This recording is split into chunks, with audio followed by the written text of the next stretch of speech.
সবাই তো আমরা মিল্কশেক খাই, মিল্কশেক সবারই খুবই প্রিয়। তো ফুডস উইথ বৈশাখীতে আজকে আপনাদের জন্য একটি নতুন অন্য ধরনের মিল্কশেক বানাবো, যেটা হচ্ছে সাবুদানার মিল্কশেক। দেখুন এখানে আমি সাবুদানা 3 চামচ আমি ভিজিয়ে নিয়েছি, বড় দানা আছে সাবুদানা। এখানে আমি কাজু নিয়েছি আর আলমন্ড নিয়েছি, যেটা জলে ভিজানো ছিল। আর এখানে আমি মাখানা নিয়ে নিয়েছি, যেটা ড্রাই রোস্ট করা আছে। দেখুন এইভাবে ড্রাই রোস্ট করার পর এভাবে ভেঙে যাবে।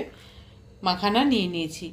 আর অবশ্যই মিল্কশেকে তো মিল্ক লাগবেই, যেটা এখন আমি আগে আপনাদের দেখাচ্ছি। তো চলুন কিভাবে রেসিপিটা বানাই সেটা আপনাদের সাথে শেয়ার করি। সাবুদানা মিল্কশেকের জন্য দেখুন এখানে আমি একটা সসপ্যান বসিয়ে নিয়েছি। আর যেই সাবুটা আমি ভিজিয়ে রেখেছিলাম ওটা আমি এবার এই জলে দিয়ে সেদ্ধ করে নেব। সেদ্ধ করে জলটা কিন্তু পুরো আমি ঝরিয়ে নেব।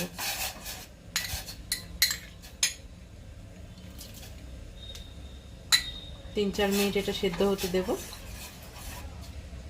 দিয়ে জল ঝরিয়ে রাখবো। দেখুন 3-4 মিনিট আমি বয়েল করেছিলাম, পুরোপুরি কিন্তু সেদ্ধ হয়ে গেছে। এবার নামিয়ে ফেলবো। নামিয়ে আমি এটা একটা ছাঁকনিতে নিয়ে নেব। নিয়ে ওপর থেকে একটু ঠান্ডা জল দিয়ে ধুয়ে দেব। ঠান্ডা জল দিয়ে দেবো ছাঁকনির মধ্যে, যে স্টার্চটা আছে সেই স্টার্চটা চলে যাবে। দেখুন দুধ কিন্তু পুরোপুরিভাবে ফুটে গেছে। আমি মাখানাকে এইভাবে ডাস্ট করে নিয়েছি। ডাস্ট করে এটা দুধের মধ্যে মাখানাটা দিয়ে দিলাম। এবার আস্তে আস্তে সব মাখানাগুলোটা দুধের সাথে মিলিয়ে দেব। খুবই হেলদি একটা রেসিপি। বাচ্চারা দুধ খেতে না চাইলে এইভাবে করে দিলেও কিন্তু বাচ্চারা খুব ভালোভাবে এটা খেয়ে নেয়। তো মাখানাগুলোকে পুরো ভালোভাবে মিশিয়ে নিয়ে আমি আরও কিছুক্ষণ ফুটতে দেবো। তো সাবুর মিল্কশেকে দেখুন আমি মাখানা দিয়ে ফুটতে দিয়েছিলাম, 2-3 মিনিটের মতো ফুটে গেছে। এবার আমি এর মধ্যে চিনি দিয়ে দেবো। তো চিনি কিন্তু আমি বেশি দেব না, টিস্পুনে আমি 4টে চামচ দিয়ে দেবো, কারণ একটু হালকা মিষ্টি দেব। আপনারা চাইলে আরেকটু বেশি দিতে পারেন, আমি হালকা মিষ্টি দিচ্ছি।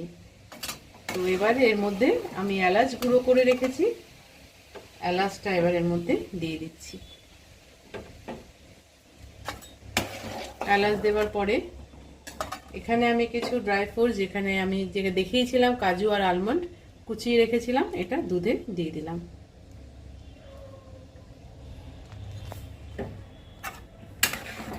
অবশেষে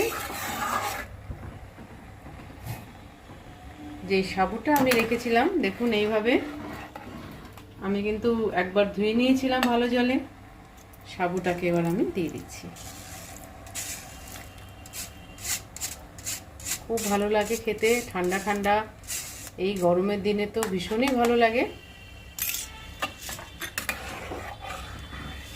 এবার একটু ফুটতে দেব, 2-3 মিনিট ফুটতে দেওয়ার পরে আমি এটাকে নামিয়ে ফেলবো। সাবুর মিল্কশেক দেখুন কমপ্লিট হয়ে গেছে। এবার আমি এটা সার্ভ করার জন্য রেডি করব।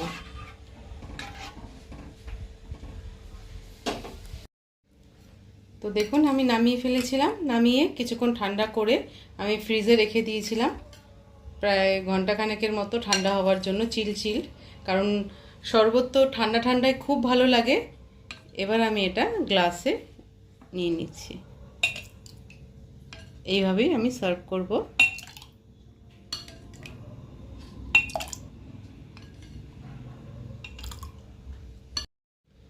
দেখুন আমি সাবুদানার যে মিল্কশেকটা আমি গ্লাসে নিয়ে নিলাম, আর আমি এখানে গার্নিশিংয়ের জন্য কিছুটা কাজু আর আলমন্ড রেখে দিয়েছিলাম, এটা আমি ওপর থেকে দিয়ে দেব। যখন খেতে গিয়ে মুখে পড়বে অসাধারণ লাগে।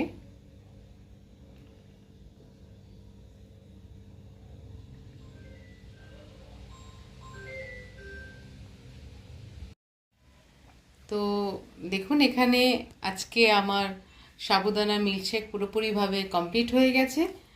তো এখন এটা রেডি টু সার্ভ। তো অবশ্যই আপনারা বাড়িতে এইভাবে তৈরি করবেন, খুব ভালো লাগবে। আর এই গরমের দিনে তো ওই ঠান্ডা ঠান্ডা চিল্ড, খুব আপনারা চাইলে এর মধ্যে আইস কিউব দিতে পারেন, তো আমি দিইনি। তো আমি এইভাবেই ঠান্ডাটা সবাইকে সার্ভ করব। তো আজকে এই রেসিপিটা আপনাদের জন্য রইল ফুরজুইদ বৈশাখীর তরফ থেকে। তো আপনারা বাড়িতে অবশ্যই ট্রাই করবেন। আর আপনাদের কমেন্ট আপনারা দিচ্ছেন, খুব ভালো লাগছে কমেন্টগুলো পড়তে। তো আপনাদের কমেন্ট পড়ে তো ইন্সপিরেশন পাই। তো অবশ্যই আপনারা কমেন্টস লিখবেন কেমন লাগলো, আর ফুরজুইদ চ্যানেলটার সঙ্গে থাকবেন। Thank you.